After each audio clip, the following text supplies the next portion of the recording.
दर्शक बंधु आखिपता डेइला मात्रे आमे स्वाभाविक भाव में भावती कि अशुभ हेब, किंतु यह संपूर्ण रूपे सठिक नुहे।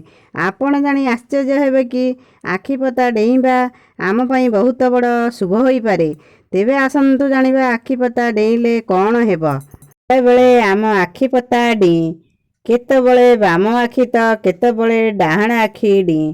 साधारणतः पुरुषंकर बाम आखि और स्त्री लोकंक डाहाण आखि डेइले अशुभ एवं पुरुषंक डाहाण आखि और स्त्री लोकंक बाम आखि डेइले शुभ बोली कहती। यह एक अंधविश्वास। आखिपता डेइबा मनीष शुभ अशुभर कारण नुहे। मनीष देहर कौनसी अंग असुस्थ हेले किंबा पेट गरम हेले आखिपता स्फुरण होइथाए। तेणु मूलरू ही सचेतन रुहंतु, यह किछि भी होई पारे।